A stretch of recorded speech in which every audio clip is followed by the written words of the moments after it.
Question number 10 ex tan y dx plus 1 minus ex secant square y dy equal to 0। हमने इसका एक general solution जो है वो पता करना है। तो आप देख रहे हैं कि इधर dx है और इधर dy है, ठीक है। तो dx और dy इनको अलग अलग करना है। तो हम 1 minus ex secant square y dy is equal to, इसे उस तरफ ले चलते हैं, ये माइनस में आ जाएगा ex tan y dx, ठीक है।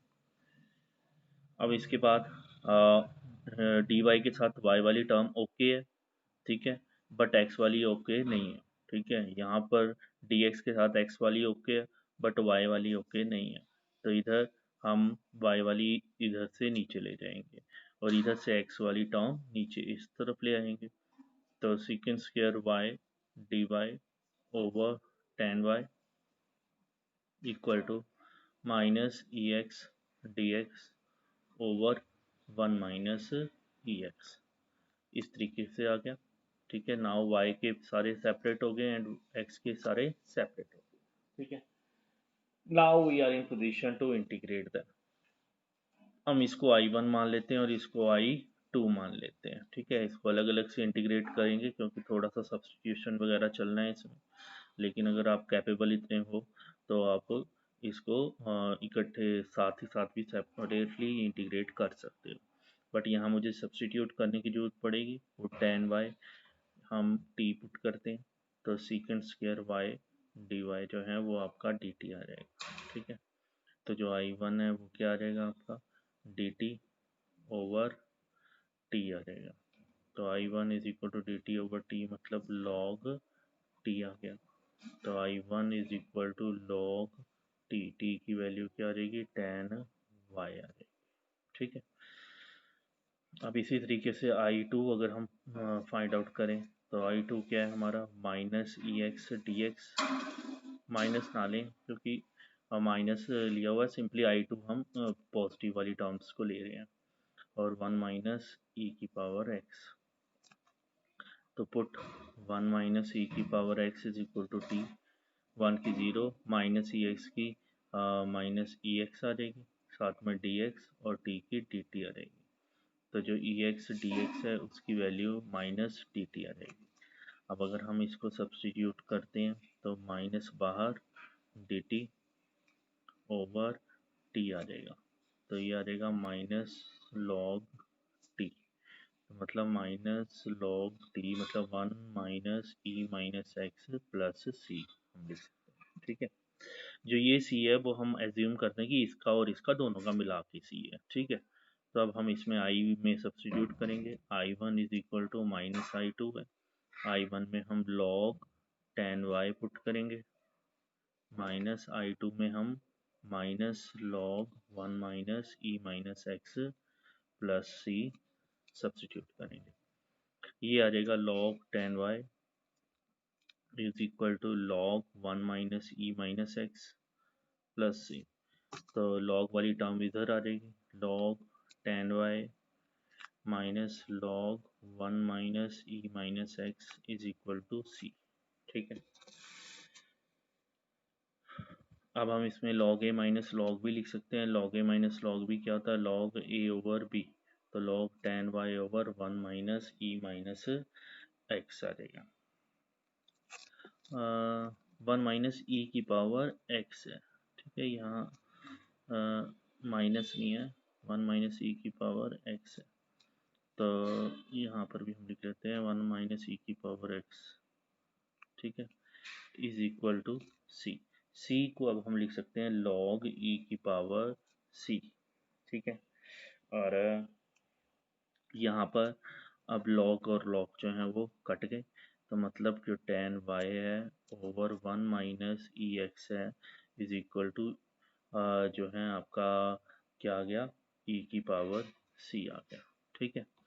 हम इस पूरी वैल्यू को जो है एक नया लेटर ले लेते हैं c।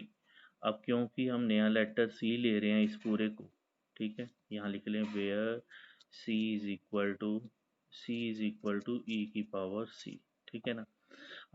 अब क्योंकि ये e की पावर c को हम नया c ले रहे हैं, तो हम 2 बार c का इस्तेमाल नहीं कर सकते, तो जो नया c है तो वो तो रहेगा ही, जो पुराना c है उसको हम c डैश कर लिख लेते हैं। ठीक है, c dash c dash c dash, तो यहाँ c को c डैश, तो मतलब अब हो गया कि जो e c डैश था उसको हम क्या ले रहे हैं, कैपिटल लेटर c ले रहे हैं। ठीक है, ओनली क्योंकि हमें ये दोनों वेरिएबल्स डिफरेंट होने चाहिए, हम ई की पावर सी और उसी को कैपिटल लेटर सी नहीं मान सकते है ना।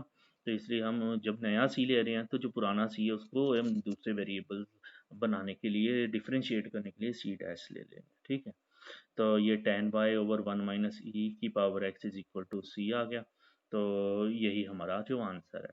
बुक में हो सकता है कि tan y is equal to 1 minus E X को c के साथ जोड़ के लिखा हो, मतलब tan y is equal to c 1 minus e की पावर x। ठीक है, तो ये हमारा एक जनरल सोल्यूशन है। क्वेश्चन हम देख लेते हैं, क्वेश्चन नंबर 11। क्वेश्चन नंबर 11 ये है आपका, और इसमें आपको कहा हुआ है for each of the differential equation from 11 to 14 find a particular solution. हमने क्या पता करना है, पर्टिकुलर सोल्यूशन पता करना है सेटिस्फाइंग द गिवन कंडीशन। ठीक है, सो नाउ क्वेश्चन नंबर 11 है हमारे पास, एक्स का क्यूब प्लस एक्स का square plus X plus 1 D Y by D X is equal to 2x square plus X. ठीक है, और यहाँ पर आपको हेल्प दी हुई है, y इज इक्वल टू 1 दे रखा है when x is equal to 0। ठीक है, जब x की वैल्यू 0 है तो y की वैल्यू 1, ये हमें हेल्प दिया हुआ है, जिससे हम कांस्टेंट की वैल्यू निकाल लेंगे। याद है आपको पहले बताया था लेक्चर में कि आर्बिट्रेरी कांस्टेंट जो है वो जनरल सोल्यूशन तक रहते हैं, पर्टिकुलर सोल्यूशन में आर्बिट्रेरी कांस्टेंट की भी वैल्यू हमें मिलती है इन पॉइंट्स की हेल्प से, और वो वैल्यू जो है हम जनरल सोल्यूशन में पुट करते हैं तो वो पर्टिकुलर सोल्यूशन बन जाता है। तो लेट्स स्टार्ट।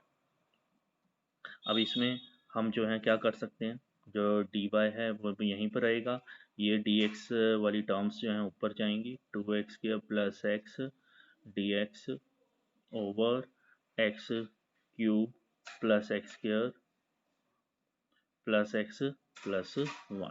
ठीक है, तो अब आपको दिख रहा है इसमें कि हमने इसकी क्या करनी है, इंटीग्रेशन करनी है। ठीक है, तो डी वाई की इंटीग्रेशन तो y हो जाएगी, और इसको हम I1 मान लेते हैं क्योंकि इसमें कुछ आगे फर्दर स्टेप्स करने हैं। I1 2x square plus X over x cube plus x square plus X plus 1। अब इसमें हमने पार्शियल फ्रैक्शन जो है वो लगानी है, x cube plus x square plus X plus 1, इसे हम लिख सकते हैं 2x square plus X over, अगर हम x cube plus x square plus X plus 1 को देखते हैं तो एक्स स्क्वायर कॉमन तो एक्स प्लस 1 प्लस 1 कॉमन तो एक्स प्लस 1, तो ये आ जाएगा एक्स स्क्वायर प्लस 1 और एक्स प्लस 1 जो है आ जाएगा। मतलब we can write 2x square plus X and X plus 1 and X square plus 1, तो ये पार्शियल फ्रैक्शन जैसे हमने कर दी थी वैसे बनेगा a ओवर एक्स प्लस 1। अब एक्स स्क्वायर प्लस 1 क्योंकि अनफैक्टराइज्ड है तो उसके ऊपर B x plus c over X square plus 1 लिखेंगे। ठीक है, तो ये हम लिख सकते हैं 2x square plus X over x plus 1 X square plus 1 is equal to a over x plus 1 plus B X over X square plus 1 और C over X square plus 1। ठीक है, इस तरीके से जो है हमारा जो है इक्वेशन जो है थोड़ा और उसको नॉर्मलाइज किया हमने। अब हम x plus 1 X square plus 1 से तीनों तरफ चारों तरफ मल्टीप्लाई करेंगे, तो यहाँ पर तो ये कट जाएगा 2x स्क्वायर प्लस एक्स, यहाँ a के साथ x प्लस 1 कट गया, एक्स स्क्वायर प्लस 1 आ जाएगा, bx के साथ एक्स स्क्वायर प्लस 1 कट गया, x प्लस 1 आ जाएगा। याद है इसी तरीके से हम करते थे, c के साथ एक्स स्क्वायर प्लस 1 कट जाएगा और x प्लस 1 आ जाएगा। ठीक है, नाउ अब हमने a b और c की वैल्यू पता करनी है। x की वैल्यू सबसे पहले हम -1 पुट करते हैं, -1 पुट करने से -1 प्लस 1 0 -1 प्लस 0 मतलब b और c की वैल्यू खत्म, 0 आ जाएगी, तो यहाँ a की वैल्यू हमें मिल जाएगी -1 का स्क्वायर 1, 2 1 2 2 -1 1, इज इक्वल टू -1 का स्क्वायर 1, 1 + 1 2a। तो मतलब a की वैल्यू हमारे को मिल गई है 1/2। ठीक है, ये हमारी a की वैल्यू आ गई। अब इसी तरीके से हम x की वैल्यू 0 पुट करते हैं। ठीक है, x की वैल्यू 0 अगर पुट करते हैं, ये तो सारा 0 हो गया। इधर 0 + 1 1 मतलब a आ गया। इधर 0 से ये सारा 0 हो गया, और यहाँ 0 + 1 1 मतलब c आ गया। तो we can assume that c is equal to -a, मतलब c की वैल्यू -1/2 आ। ठीक है, अब हम coefficient of X square equate कर लेते हैं। यहाँ एक्स स्क्वायर का कॉफिशेंट जो है, यहाँ लिख लेते हैं कॉफिशेंट ऑफ एक्स स्क्वायर 2 है। 2 इज इक्वल टू, इधर एक्स स्क्वायर के साथ a आएगा, मतलब ये मिलेगा हमें x into x square, x into x square, मतलब यहाँ पर भी एक्स स्क्वायर मिल रहा है, b यहाँ पर नहीं एक्स स्क्वायर मिल रहा। तो अब इसे हम निकाल सकते हैं कि जो b है वो 2 - a के इक्वल है। ठीक है, तो मतलब 2 - a मतलब 1/2, मतलब 4 - 1 मतलब 3/2। तो मतलब b की वैल्यू जो है वो आपके पास 3/2 आ गई है। अब ये a b c तीनों वैल्यू हम इसमें पुट कर लेंगे, तो सो दैट कि हम आगे इसकी इंटीग्रेशन कर सकें। x+1 x² + 1 a की जगह हमने 1/2, ठीक है, 1/x+1 सेम जैसे हम पहले किया करते थे, प्लस 3/2 x/x² + 1, और प्लस c -1/2 और 1/x² + 1। तो अगर हमने इसकी इंटीग्रेशन करनी है तो हमें इसकी इंटीग्रेशन करनी पड़ेगी, फिर इसकी इंटीग्रेशन करनी पड़ेगी, और इसकी इंटीग्रेशन करनी पड़ेगी। ठीक है, तो अब हम इसमें यहाँ पर तो हम लिख सकते हैं 1/2 dx/x+1 log x+1 लिख सकते हैं, प्लस 3/2, इसे हम I2 मान लेते हैं क्योंकि I1 ऊपर माना हुआ है हमने, और -1/2, यहाँ पर तो 1/x² + a² 1² फार्मूला लग रहा है। तो dx/x² + a² का क्या होता है formula, 1/a tan inverse x/a होता है। ठीक है, तो 1/a मतलब 1/1 आ रहेगा, tan इनवर्स x/a x आ जाएगा। ठीक है, प्लस हम यहाँ c कांस्टेंट यूज कर रहे हैं। अभी इसमें I2 की इंटीग्रेशन करनी रहती है। हम I2 को भी वैसे डायरेक्ट कर सकते थे, लेकिन चलो समझने के लिए हम इसको सेपरेट कर लेते हैं। x dx/x² + 1 को लेके चल रहे हैं, तो हम इसमें x² + 1 को t पुट करेंगे, तो 2x dx जो है वो हमारा dt बन रहा है। तो मतलब x dx जो है उसकी वैल्यू dt/2 आ जाएगी। ठीक है, तो हमारा जो I2 है वो आ जाएगा 1/2 बाहर, dt अंदर, और t मतलब I2 आएगा 1/2 log t। तो I2 की वैल्यू आ जाएगी 1/2 log t की वैल्यू x² + 1 आ जाएगी। ठीक है, तो अब ये वाली वैल्यूज़ जो हैं I2 की हम इस वाली में इक्वेशन में सब्सटीट्यूट कर रहे हैं। तो जो हमारा I1 है उसकी वैल्यू आ जाएगी 1/2 log x+1। ठीक है, ये वाली टर्म्स लिख रहे हैं, प्लस 3/2 I2 मतलब ये 1/2 log x² + 1 log x² + 1 and -1/2 tan inverse x + c, -1/2 tan inverse x + c। ठीक है, ये लो जी हमारा I1 हमने इस तरीके से लिख लिया। ठीक है, अब हमने ये I1 जो है इसकी वैल्यू यहाँ पर सब्सटीट्यूट करनी है, बिकॉज y जो है वो हमारा क्या था, I1 के इक्वल था। तो मतलब हमारे पास आ गया y = I1 मतलब 1/2 log x+1 plus 3/4 log x² + 1 minus 1/2 tan inverse x plus c। ठीक है, ये हमारी एक इक्वेशन आ रही है, आपकी स्क्रीन पर दिख रही है पूरी आपको। अब यहाँ तक तो हमारा जनरल सोल्यूशन है। ठीक है, अगर आपको पूछा जाता है कि what is the general solution, तो आप लोग यहीं पर रुक जाओगे, इसके आगे नहीं करोगे। लेकिन आपको यहाँ पर हेल्पिंग दी हुई है x = 0 y = 1, मतलब जब x 0 है तो y 1 है। ठीक है, तो इसकी वैल्यू हम पुट करेंगे और c की वैल्यू निकालेंगे। ठीक है, तो हम x0 y1 मतलब y की वैल्यू 1 पुट कर लेते हैं। 1/2 log x की वैल्यू 0, तो log 0 + 1 log 1 आ गया, प्लस 3/4 log, यहाँ 0 + 1 log 1 आ गया, minus 1/2 tan inverse x, x की जगह 1 आ गया, प्लस c। ठीक है, इस तरीके से हमारी इक्वेशन आ गई। अब हम इसमें x की जगह, हाँ यहाँ पर 0 आएगा, राइट, x की जगह पर 0 आ जाएगा। ठीक है, तो अब इसमें आप देख रहे हैं कि 1 इज इक्वल टू log 1 0 होता है, log 1 0 होता है, तो ये सारा 0 हो जाएगा, tan इनवर्स 0 भी 0 ही होता है। ठीक है, तो मतलब सारी वैल्यू ये 0 हो जाएगी, तो यहाँ सिर्फ c, तो इससे जो c की वैल्यू है वो हमारे पास क्या आ गई, 1 आ गई। ठीक है, तो ये हेल्प है हमारी कि x की वैल्यू 0 और y की वैल्यू 1 पुट करके हमने जो है c की वैल्यू निकाल पाए। अब ये जो c की वैल्यू है वो हमने जो ये जनरल सोल्यूशन बनाया था इसमें पुट कर देनी है। ठीक है, तो हमारी ये जो जनरल सोल्यूशन है इसमें हम पुट करते हैं y is equal to 1/2 log x plus 1, ठीक है, plus 3/4 log x square plus 1 minus 1/2 tan inverse x plus 1। ठीक है, तो ये हमारा क्या आ गया है, पर्टिकुलर सॉल्यूशन आ गया। ठीक है, जिसमें अब आप देख रहे हैं कि ये हमारा जनरल सॉल्यूशन था, उसमें हमने एक्स वाई की वैल्यू पुट करके सी की वैल्यू पता की, और सी की वैल्यू हम जब सब्स्टिट्यूट करेंगे तो वही जनरल सॉल्यूशन जो है वो एक पर्टिकुलर सॉल्यूशन जो है बन जाएगा।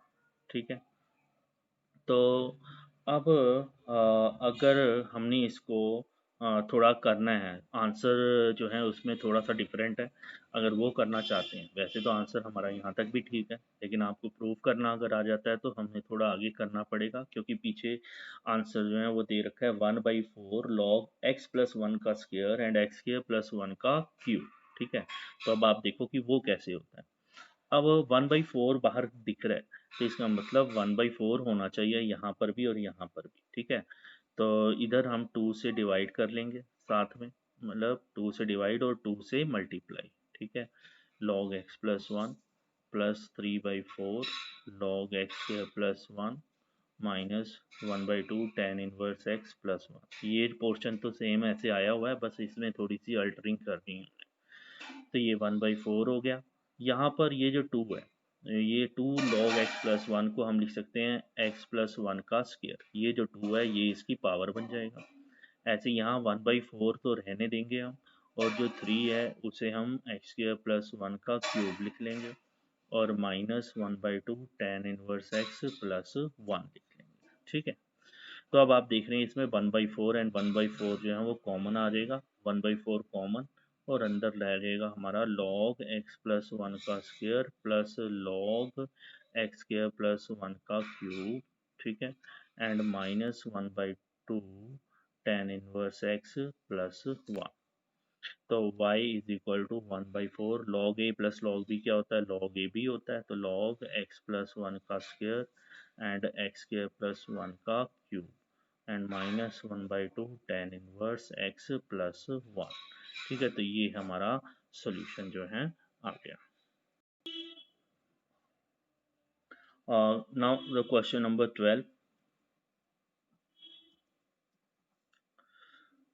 x square minus 1 dy by D X is equal to 1।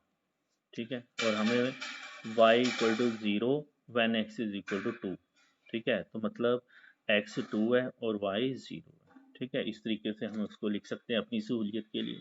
ठीक, अब यहाँ पर dy तो ऊपर रहेगा, जो dx नीचे है इसे हमने न्यूमरेटर में भेजना है, dx को 1 से करेंगे dx आ जाएगा, और dx के नीचे हमारा x और x स्क्वायर माइनस 1 चलेगा। ठीक है, तो अब हमने इसमें इंटीग्रेशन करनी है, इंटीग्रेशन करेंगे dy की, तो इंटीग्रेशन 1 y हो जाएगी, और यहाँ पर हमें इसकी इंटीग्रेशन करनी है, इसको हम I1 मान लेते हैं क्योंकि हम सेपरेट से करेंगे इसको। I1 हमारा है dx over x x square minus 1। ठीक है, तो अब हम इसमें फिर से पार्शियल फ्रैक्शन लगेगा, x x स्क्वायर माइनस 1, इसको हम चाहें तो लिख सकते हैं 1 over x x square minus one को एक्स प्लस वन और एक्स माइनस वन लिख सकते हैं। तो इसको अगर हम खोलेंगे तो a over x plus b over x plus one plus c over x minus one, इस तरीके से जो है वो हमारा क्वेश्चन जो है वो एक्सपेंड कर सकते हैं। अब वही वो x x plus one x minus one से सबको मल्टीप्लाई करेंगे, यहाँ वन रहेगा, यहाँ ए के साथ क्या होगा, एक्स से एक्स कट जाएगा तो x plus one x minus one रह जाएगा, बी के साथ एक्स प्लस वन कैंसिल तो एक्स और एक्स माइनस वन रह जाएगा, और सी के साथ एक्स माइनस वन कटिंग तो एक्स एक्स प्लस वन रह जाएगा। ठीक है, ये हमारा आ गया। अब हम देख रहे हैं, पहले हम एक्स की वैल्यू माइनस वन पुट कर लेते हैं, put X is equal to minus one. जब माइनस वन पुट करेंगे तो ये ज़ीरो हो जाएगा, ये ज़ीरो हो जाएगा, तो यहाँ one is equal to B में हम पुट करेंगे minus one minus one minus one minus two into minus one two, तो टू बी आ जाएगा। तो बी की वैल्यू जो है वो हमारे पास वन बाई टू आ जाएगी। ठीक है, इसे हम अपना लिख लेते हैं।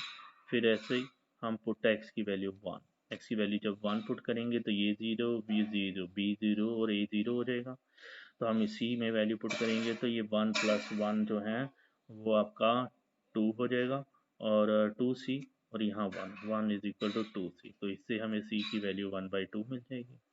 ठीक है, अब हम जो है ए की वैल्यू निकालनी है, तो ए की वैल्यू निकालने के लिए हम जो है कोएफिशिएंट ऑफ एक्स स्क्वायर को इक्वेट कर सकते हैं। तो यहाँ तो कोई कोएफिशिएंट नहीं है, जीरो, यहाँ x into x x square हो जाता है तो ए आ जाता है, यहाँ x into x x square होगा तो बी भी कोएफिशिएंट में भी मिलेगा x square, x into x x square है तो सी में भी मिलेगा। तो मतलब ए की वैल्यू जो है वो आ जाएगी माइनस बी माइनस सी, मतलब minus one by to minus one by to मतलब माइनस वन आ गई, तो मतलब ए की वैल्यू हमारे पास माइनस वन आ गई। ठीक है, तो अब इससे जो है हम ए की वैल्यू माइनस वन, बी की वैल्यू वन बाई टू और सी की वैल्यू वन बाई टू, ये चीज़ें जो है वो हमारे पास आ गई हैं। तो अब हम आगे जो है इनकी वैल्यूज़ को इसमें पुट करेंगे। ठीक है, तो वो अब हम अगले पेज पर कर रहे हैं। ये हमने इसमें सब्सटीट्यूट कर दिया है, ए की वैल्यू माइनस वन, बी की value one by to put कर दी है। ठीक है, और सी की वैल्यू जो है वन बाई टू पुट कर दी है। तो अगर हम चाहते हैं कि इसका इंटीग्रेशन हो तो उसके लिए हमें इसका इंटीग्रेशन करना पड़ना है। ठीक है, फिर इसका इंटीग्रेशन करना पड़ना है और इसका इंटीग्रेशन करना पड़ना है। तो यहाँ पर ये आ जाएगा minus d x over x जो है वो लॉग एक्स आ जाएगा। ठीक है, plus one by two d x over x plus one log x plus one आ जाएगा, और इधर one by two d x over x minus one log x minus one आ जाएगा, और साथ में हम यूज़ करेंगे प्लस सी। ठीक है, तो हमारा जो है ये जो है क्या बन जाएगा, ये हमारा y बन जाएगा। ठीक है, बिकॉज y जो है वो y1 के इक्वल था, तो ये y आ गया हमारा। और अब हम इसमें कोऑर्डिनेट्स यूज़ करेंगे, कोऑर्डिनेट्स थे हमारे x is equal to two and y is equal to zero. ठीक है, तो वो वाले कोऑर्डिनेट्स अगर हम यूज़ करते हैं, यहाँ पर लिखा हुआ है, ये देखो x is equal to two और y इक्वल टू ज़ीरो। ठीक है, तो अब ये कोऑर्डिनेट्स हमने इसमें यूज़ करने हैं, तो हमारा जो C है वो निकलेगा x2 और y0, मतलब y0 आ गया, यहाँ x2 minus log two plus one by two log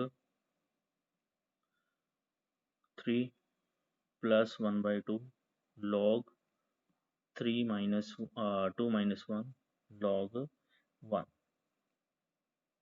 ठीक है, तो प्लस C, ये हमारे पास वैल्यू है। ठीक है, y0 और x की वैल्यू हमने टू पुट की है, log two log three one by two log two minus one one आ गया C। अब बड़े ध्यान से देखना है, लॉग वन तो ज़ीरो होता है, इसको हम नेग्लेक्ट कर देंगे, तो C की वैल्यू जो है वो हमारे पास क्या आएगी, माइनस लॉग टू उधर जाके प्लस लॉग टू और minus one by two log three आ जाएगा। ठीक है, तो अब इसमें C की वैल्यू जो है वो हमारे पास क्या आ जाएगी, C की वैल्यू हमारे पास आ जाएगी, अब इसमें log 2 है, हमें वन बाई टू चाहिए, तो 2 से डिवाइड और 2 से मल्टीप्लाई करते हैं, तो ये 1/2 लॉग, ये जो 2 है 2 के ऊपर आ जाएगा 2 स्क्वायर माइनस 1/2 लॉग 3 आ गया। तो सो सी की वैल्यू है 1/2 लॉग 4 माइनस 1/2 लॉग 3 आ गई। लेकिन जो पीछे आंसर है उसमें 1/2 लॉग 3/4 है। ठीक है, तो हम इसमें क्या करते हैं 1/2 कॉमन ले लेते हैं, ये log 4 माइनस log 3। अब log 4 माइनस log 3 अगर हम बनाते हैं तो log a over log b जो होता है वो होता है log a ओवर b, तो ये log 4 ओवर 3 बनेगा। ठीक है, तो हमारा पीछे आंसर log 3 ओवर 4 है, तो हम उसके लिए हम माइनस कॉमन ले लेते हैं अंदर। ठीक है, तो ये log 3 माइनस log 4 हो जाएगा। ठीक है, और c की वैल्यू आ जाएगी -1/2 log 3 माइनस log 4। ठीक है, तो जो c की वैल्यू है वो -1/2 log 3 ओवर 4 आ जाएगी। हैविंग डूइंग दैट, हम ये भी ये कर सकते हैं कि c की वैल्यू -1/2 log 3/4 लिख रहे हैं हम, ये क्वेश्चन का आंसर देखा हुआ है तो इसलिए हम लिख रहे हैं। तो लेकिन अगर नहीं हमें पता वहाँ तक पहुँचना है तो हमारा 1/2 log 4/3 भी लिखेंगे तो वो भी हमारा ओके है। ठीक है, तो नाउ सी है ये हमारा, अब ये सी जो है वो हमने इसमें सब्स्टिट्यूट कर देना है। ठीक है, तो हमारा जो y है वो बन जाएगा हमारा minus log x plus 1/2 log x plus 1 plus 1/2 log x minus 1 और माइनस 1/2 लॉग 3/4। सी की वैल्यू हमने सब्स्टिट्यूट कर दी -1/2 लॉग 3/4। लेकिन आंसर वैसे तो यहाँ तक भी ठीक है, लेकिन इसको थोड़ा सा और अगर हम रिफाइंड करना चाहें तो 1/2 दिख रहा है यहाँ पर, तो हम इसमें 2 से डिवाइड और 2 से मल्टीप्लाई कर लेते हैं ताकि इधर भी हमें -1/2 दिखना शुरू हो जाए, और ये 2 जो है इसके ऊपर ले जाते हैं तो ये log x स्क्वायर आ जाएगा। यहाँ 1/2 log x प्लस 1 आ जाएगा, और यहाँ 1/2 log x माइनस 1 आ जाएगा, और यहाँ -1/2 log 3/4 आ जाएगा। इसे तो सेपरेट रहने देंगे, हम यहाँ पर 1/2 जो है अगर कॉमन ले लें, ठीक है, तो बड़े ध्यान से देखना क्या करने जा रहा हूँ मैं, ये log x plus 1 plus log x minus 1 आ जाएगा इधर। चलो लिख लेते हैं एक बार, प्लस log x माइनस 1 और माइनस log x स्क्वायर। ठीक है, और -1/2 log 3/4 आ जाएगा। तो जो y है उसकी वैल्यू 1/2, यहाँ पर log a plus log b है तो ये log a इंटू पी ऊपर होगा, और क्योंकि ये माइनस का है तो माइनस का नीचे लिखा जाना है। ठीक है, तो -1/2 log 3/4, इस तरीके से ये क्वेश्चन जो है डेवलप हो जाएगा आगे। और इससे y is equal to 1/2 log, अब यहाँ पर a plus B A minus B formula x plus 1 x minus 1 X square minus 1 आ जाएगा, नीचे एक्स स्क्र माइनस 1/2 log 3/4। ठीक है, तो ये हमारा जो है पर्टिकुलर सॉल्यूशन आ जाएगा। Question number 13, question number 13, cos dy/dx is equal to a, और हमें y1 दिया हुआ है जब x 0 है, मतलब x 0 और y 1। ठीक है, अब इसमें हम क्या कर सकते हैं, जो dy/dx है वो cos है, उस तरफ जाके cos inverse a by the help of inverse trigonometry rule. ठीक है, तो cos इनवर्स a लिख लेंगे, जो dy है वो आ जाएगा आपका cos इनवर्स a और dx। ठीक है, क्वेश्चन देखने में मुश्किल लग रहा है लेकिन इतना मुश्किल नहीं है ये। अब हमने इसमें इंटीग्रेशन करनी है, जब इंटीग्रेशन करनी है तो cos इनवर्स a जो है वो तो कांस्टेंट है। ठीक है ना, तो उसे हमने बाहर लिख लेना है, we will have to integrate only dx here, तो dy की इंटीग्रेशन y आ गई, इधर cos इनवर्स a और dx की इंटीग्रेशन x आ गई, तो ये x यहाँ पर लिख लेते हैं और प्लस c लिखते हैं, तो ये हमारी इंटीग्रेशन कर दी। अब हमने इसमें x की वैल्यू 0 और y की वैल्यू 1 पुट करनी है, y1 x की वैल्यू 0 से ये सारा ही 0 हो जाएगा प्लस c, तो मतलब c की वैल्यू जो है वो हमारे पास क्या आ गई 1 आ गई। अब c की वैल्यू 1 आ गई तो हमारा y जो है वो x cos inverse a plus c की वैल्यू 1 हम पुट कर लेंगे यहाँ पर, ठीक है। और अब इसे हम लिख सकते हैं कि y minus 1 is equal to x cos inverse a आ गया, ठीक है। और अगले स्टेप में जो x है वो हम नीचे लिख लेंगे, तो ये आ जाएगा y माइनस 1 ओवर नीचे x आ जाएगा और राइट हैंड साइड में कॉज इनवर्स ए आ जाएगा, ठीक है। y minus 1 over x equal to cos inverse a. अब अगले स्टेप में कॉज इनवर्स x को इस तरफ ले जाएंगे तो ये कॉज हो जाएगा, cos y minus 1 over x is equal to a। तो मतलब a is equal to cos y minus 1 over x। This is your general solution, sorry particular solution, ठीक है। तो ये था क्वेश्चन, और इस क्वेश्चन में थोड़ा सा ये है कि जो पीछे आंसर है वो यहाँ पर cos y minus 2 over x दे रखा है, ठीक है। वो इसलिए है क्योंकि यहाँ पर जो कोऑर्डिनेट्स है हमें y1 और x0 दे रखे हैं, लेकिन वहाँ पर जो वैल्यू पुट करी है वो y2 और x0 पुट करी है, तो उस करके जो है ये हमारा y माइनस 2 बनता है। तो रेस्ट इज द सेम। तो ये हमारा जो है पार्टिकुलर सॉल्यूशन है क्वेश्चन नंबर 13 का, ठीक है।